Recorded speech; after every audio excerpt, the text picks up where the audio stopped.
thank you all for being here today. I am overwhelmed and humbled that so many people would show up to help me out. And I am so proud of my family, and I couldn't do it without my family. And Grayson was the person, the son, that volunteered to help out a little bit today. And I will have to brag about him for a second. He just won the state championship as a policy debater in the state of Iowa.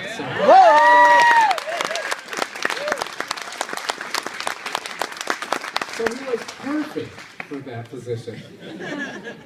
There's a lot of special people in my life, and a lot of friends that are here as well.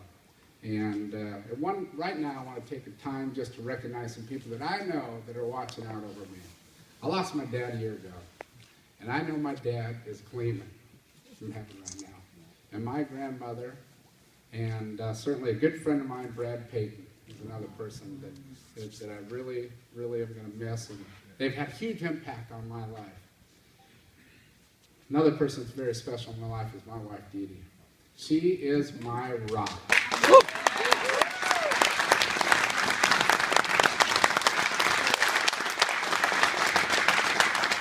I will never forget when Congressman Latham decided to retire. And I found that out as a shock, as like probably everybody in this room. And my wife said, "You're going to run, aren't you?" And I was really surprised by that, considering the last go-around we went through. But she said, "Suck it up. It's 9 months. It's the same as what I've been through carrying our children."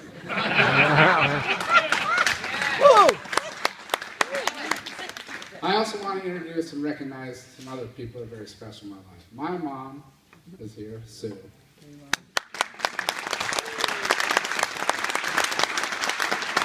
Grayson. Grayson's here. Of course, Devin is our youngest. And then Drew came in just today, and he's got to go back to Iowa City, and he's here as well. And my two other kids are up in Minnesota, working, hopefully.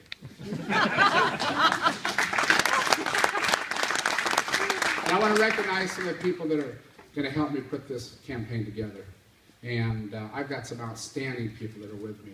I know Ryan Keller's here. He was worked for Polk County Republicans. And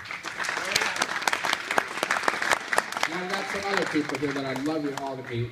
Josh Robinson and Casey Phillips are people that are helping me out, and someone that has a lot of experience. They just were very involved in Chris Christie's re-election, as well as a special election down in Louisiana, congressional race. And if anybody's a junkie here, you'd probably recognize when the Duck Dynasty guys got involved. They were part of that campaign.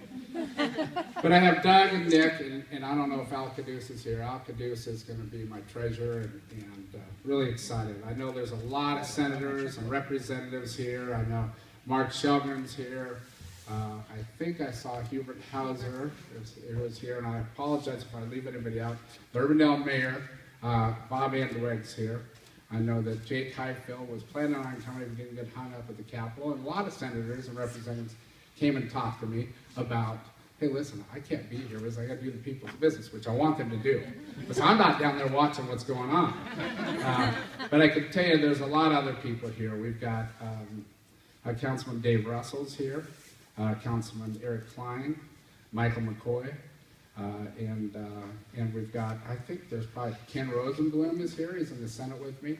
And I hope I didn't miss anybody else that might be here. And I just appreciate everybody being here. Darrell Carney's here as well. And we've got a U.S. Senate candidate here. Sam Clovis is here as well. First of all, we need to honor the work that Tom Latham did. Tom was a true statesman. And people don't realize the time away from family and the sacrifices that they made.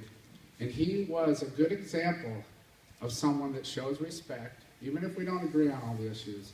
And I want to take a moment to honor his work as well. Now, I've learned a lot of life lessons. Definitely learned some lessons in 2010 and made some mistakes that will not be repeated. But I'll tell you, the life lessons that I've learned is when I had my first business, when I had a custom round baling business. My dad set me up and said, you need to get out there, you need to work. And I did that. And then I learned a lot of lessons from my dad. My dad had a John Deere dealership in Indianola. Believe me, he had me pushing brooms and working through as a mechanic. And I, by the way, I'll probably be the only congressional candidate that still changes the oil on all of my own cars. But I learned a lot of lessons with him. And it was simple lessons. There better be more money coming in than going out. I had a hardware store in R-Urbandale for 18 years. It was a dream job. And let me tell you, I ran into some tough times. And I made the tough decisions that need to be.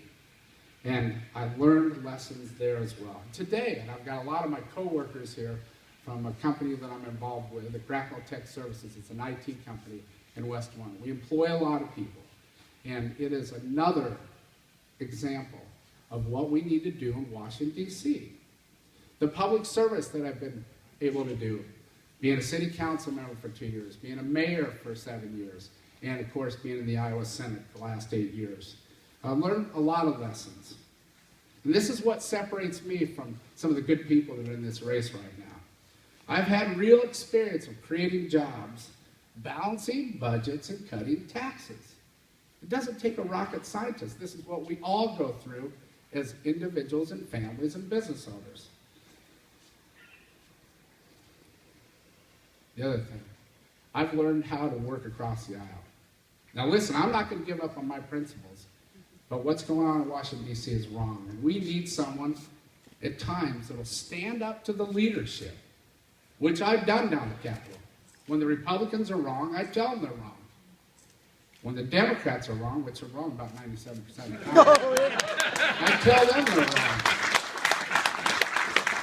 But a lot of you people know me here. I call a spade. I tell it the way it is. And if you don't like it, I'm sorry. I promise you this, I listen. But I form my opinion and I do what I think is right in my heart. And I was talking to Sam Clovis earlier today. You know what I get to do every night? Sleep peacefully. Because I am honest with everybody about what I do. Yes. I've learned in public service, you have to be respectful. I'm not happy about what's going on in Washington, D.C. The name calling that's going on. Calling one of our people. I don't like that, and it's got to stop. And it's definitely not a good example to the younger people. When's the last time you ever heard anything good come out of Washington, D.C.? I don't think I'm hearing anything. The reason why is government is too big, it spends too much, and it sticks its nose in our business where they shouldn't be.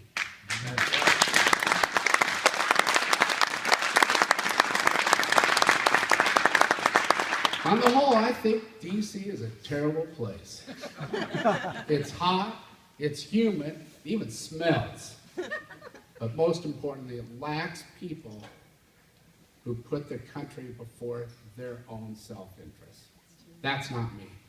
And this is one of the reasons why we have to send good people to Washington, D.C. I mean, look at it. Executive orders that are out of control. You got regulations and red tape. You got Obamacare.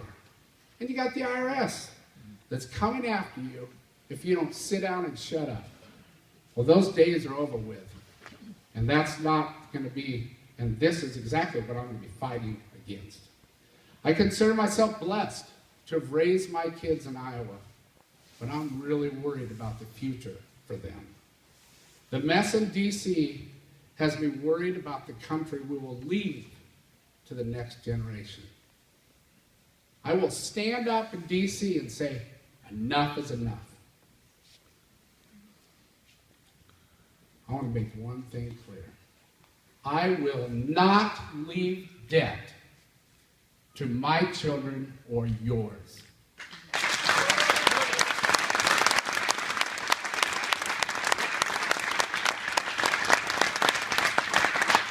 Well, how are we going to do this? You know what we're going to do? We're going to use a little bit of common sense and take some of those principles that I've learned from business. Everything is on the table except for one thing. We have responsibility as citizens to take care of the greatest generation and all the elderly that's out there. And I thank all the veterans that are here. I know Lee's here, and I salute you all. Thank you for what you do. We have a responsibility to take care of the people that are less fortunate than ourselves. This is a non-negotiable for me. This is the seniors. This is people that are disabled. And everyone that needs and relies on our government. It's not negotiable for me. But everything else is negotiable for me. We have got to put all the cards on the table, and we've got to make some changes in Washington, D.C.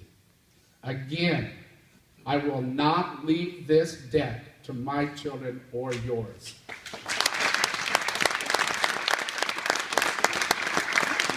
If you send me to Washington, D.C., I make a promise.